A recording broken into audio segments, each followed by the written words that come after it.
Sutra u 12 časova u Međunarodnom pres centru u Beogradu održat će se promocija muslimanske bošnjačke organizacije za Sandžak i Srbiju. Tim povodom večeras gost Dnevnika je predsjednik ove stranke koji je doputovao iz Sarajeva.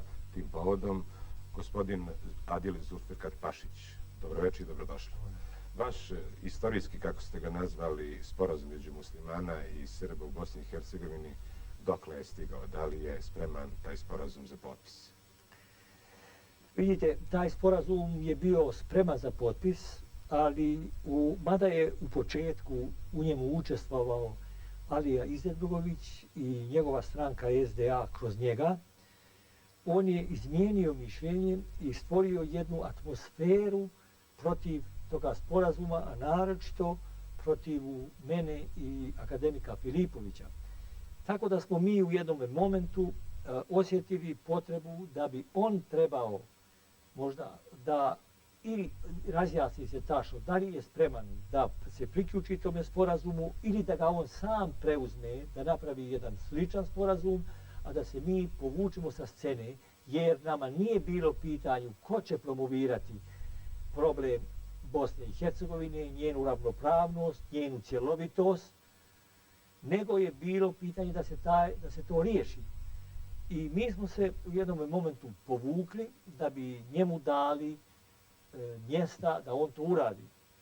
Ovaj sporazum je predvidio prije svega sačuvanje Bosne u njenim istorijskim granicama, onemogućavanje regionalizacije u Bosni i Hercegovini i prije svega jedan sporazum između Srba i muslimana, jer mi od 105 općina u Bosni i Hercegovini živimo pomiješano u 103.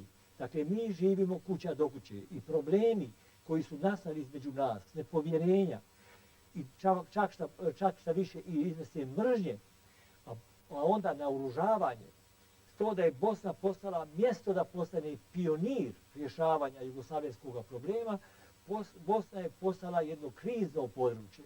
Koliko u današnje vreme u ovim međunacionalnim, da kažemo, napetostima u Bosni i Hercegovini ima uticaja Tuđmanova politika?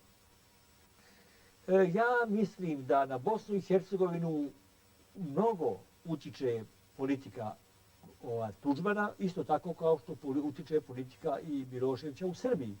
Mi smo između Srbije i Hrvatske i uvijek smo izloženi, bar jedan dio tih naših naroda, izložen je i mi stojimo između dvije vatre.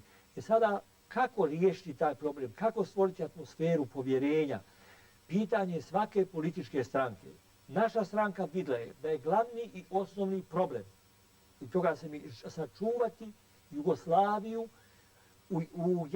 u jednome takvoj formi koja daje punu ravnopravnost republikama i punu ravnopravnost narodima koji u tim republikama žive. Mi smo pošli sa stanovišta 6 republika, mi smo dozvolili mogućnost da iz tih 6 republika da od toga iziđe neko, ali smo rekli da će svaki puta svaki narod preispitati svoje vlastite interese. Da li je njemu u interesu da on ostane u takvoj ili da izađe zajedno ili da pokuša da izađe iz te Jugoslavije. Mi, muslimani Bosne i Hercegovine, po mome dubokom uvjerenju Jugoslaviji, nemamo ozbiljne alternative.